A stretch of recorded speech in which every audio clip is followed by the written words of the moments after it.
నేను కొంత ప్రైవేట్గా మాట్లాడి నేను ఇక్కడ చెప్పడం బాగుండదు.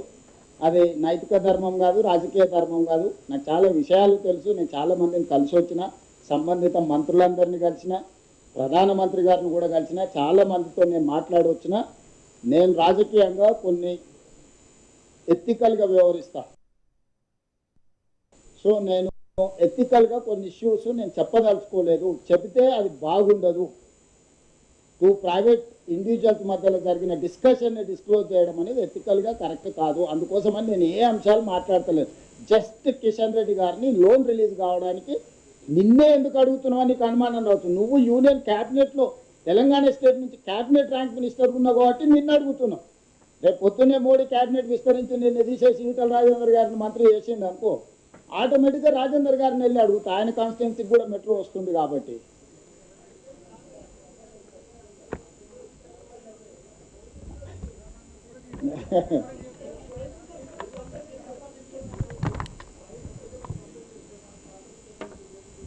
నేను అదే చెప్తున్నా, టూ ఇండివిజువల్స్ మధ్యలో జరిగిన దాని మీద నేను డిస్క్లోజ్ చేయను. ప్రైమ్ మినిస్టర్ గారికి రిప్రజెంటేషన్ ఇచ్చిన, ఈ ఇష్యూస్ని రిజాల్వ్ చేయను రాతపూర్వకంగానే నేను ప్రైమ్ మినిస్టర్ గారికి రిప్రజెంటేషన్స్ ఇచ్చిన. ఎస్ బస్, I met Ashwini Vaishnav, I spoke to Ashwini Vaishnav thrice. Yeah, that is what I don't want to disclose, but my problem is this. Kishan Reddy has to address this problem.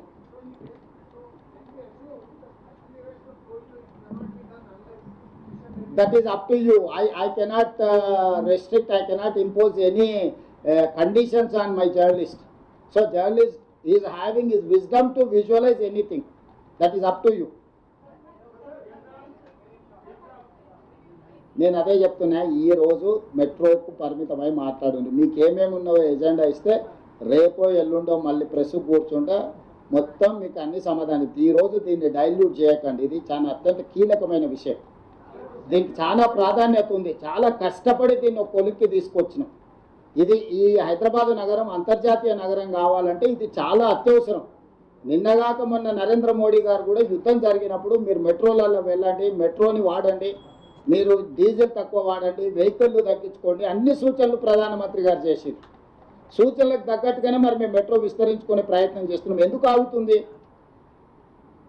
కొన్ని total details Kishan Reddy గారు ఒప్పుకుంటే కిషన్ రెడ్డి గారు బండి సంజయ్ గారిని తెలంగాణలో ఉండే Lok Sabha and Rajya Sabha ఎంపీలందరికీ సెక్రటేరియట్లోనే power point presentation పెట్టి ఇస్తా. మొత్తం అగ్రిమెంట్ కాపీలన్నీ కిషన్ రెడ్డి గారికి ఇస్తా. ఇవి కాన్ఫిడెన్షియల్ అగ్రిమెంట్ కాపీలు కాబట్టి నేను మీ అందరికీ ఇవ్వడానికి కొంచెం వెనుక ముందు ఆలోచన చేస్తున్నా. సో అన్నీ కిషన్ రెడ్డి గారి ముందర పెడతా. కిషన్ రెడ్డి గారిని, బండి సంజయ్ గారిని మన దగ్గర రాష్ట్రంలో ఉన్న లోక్సభ అండ్ రాజ్యసభ ఎంపీలకు రాష్ట్ర ప్రభుత్వం తరఫున సెక్రటేరియట్లోనే power point presentation with one of the important journalist also కూడా ఇన్వాల్వ్ చేస్తాను. మీరు అందరు విని చూడండి. ఇక్కడ రాజకీయం నేను మాట్లాడడం లేదు. నా పాయింట్ రాజకీయం కాదు. ఫేజ్ 1 మెట్రోని మనము స్వాధీనం చేసుకోవాలా, కొనుగోలు చేయాలా. ఫేజ్ 2 విస్తరణకు మనము అనుమతులు తెచ్చుకొని నిర్మించుకోవాలి. ఇదే నా లక్ష్యం.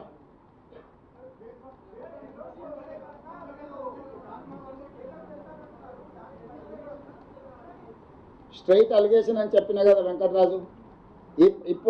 ఇప్పుడు క్లియర్గా చెప్తున్నా, కిషన్ రెడ్డి గారే దీనికి కారణము, నిధులు రాకపోవడానికి.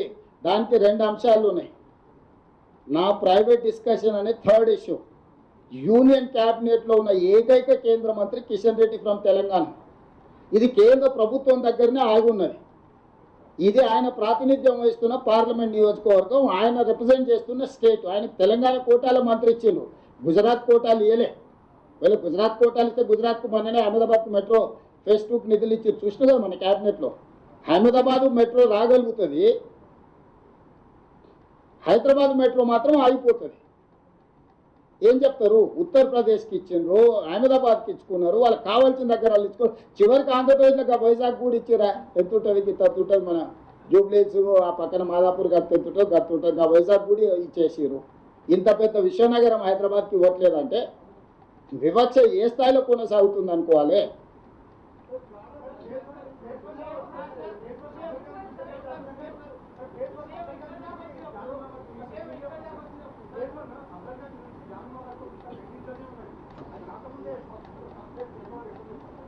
ఎందుకు చేయవు రాహుల్? ఉన్నదే యాస్టీజ్ వెరీస్ కండిషన్ మీదనే తీసుకున్నాం, మిగతా అన్ని మనం నిర్మించుకుంటాం. ఉన్నదాని వాల్యూ ఉన్నదాన్ని అసెట్ చేసి కన్సల్టెంట్ని పెట్టి ఉన్న ఆస్తి అసెట్. ఇప్పుడు నువ్వు 10 ఫ్లోర్లకు బిల్డింగ్ పర్మిషన్ తెచ్చుకుంటావు, 4 ఫ్లోర్లు కట్టుకున్నావు, మిగతాయి కట్టుకోలేదు. నువ్వు అది కొనుగోలు చేసినప్పుడు ఏం చేస్తావు?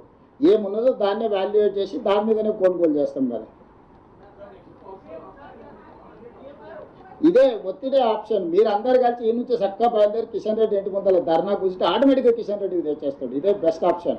జర్నలిస్టులు అందరు కలిసి ఓ పూట తినకపోయినా సరే కిషన్ రెడ్డి ఇంటి ముందర జర్నలిస్టులు అందరు ధర్నా కూర్చుంటే ఆటోమేటిక్గా కిషన్ రెడ్డి తీసుకొస్తాడు. ఎందుకంటే తెలిసిపోతుంది కదా, జర్నలిస్టులు కూడా సోషల్ రెస్పాన్సిబిలిటీ కింద నగర అభివృద్ధి కోసం ముందుకు వచ్చారని మంచి పేరు వస్తుంది. మీరు కూడా మెట్రోలో వస్తారు. ఫ్యూచర్లో మీరు మెట్రోలో కూడా గవర్నమెంట్ నుంచి పాస్ అడగవచ్చు.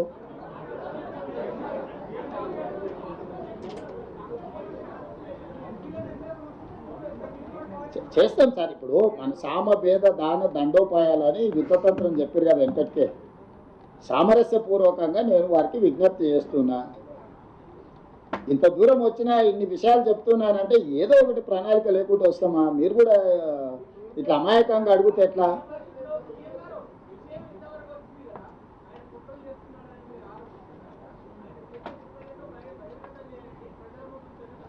ఇదేంటి మరి ఇప్పుడు చేసింది అంతేంది? ఇప్పుడు చేసింది ఏంది? ఇప్పుడు చెప్పింది అదే కదా, ఇదే కదా. అడ్డుకోవడమే కుట్ర. ఏ కుట్ర అంటే ఏం చెప్తాము?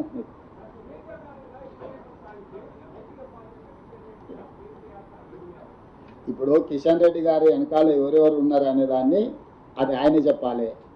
డైరెక్ట్గా మనం అక్యూజ్ చేస్తున్నది కిషన్ రెడ్డి గారిని. కిషన్ రెడ్డి గారే క్యాబినెట్ మినిస్టర్. ఈవెన్ బండి సంజయ్ని కూడా అక్యూజ్ చేయట్లేదు. Bandi Sanjay union cabinet minister కాదు, మినిస్టర్ ఫర్ స్టేట్. అతను మంత్రివర్గ సమావేశంలో భాగస్వామి కాదు. కిషన్ రెడ్డి గారే మంత్రివర్గ భాగస్వామి. నరేంద్ర మోడీ గారి క్యాబినెట్లో తెలంగాణ కోటాలో union cabinet minister only Kishan Reddy గారే.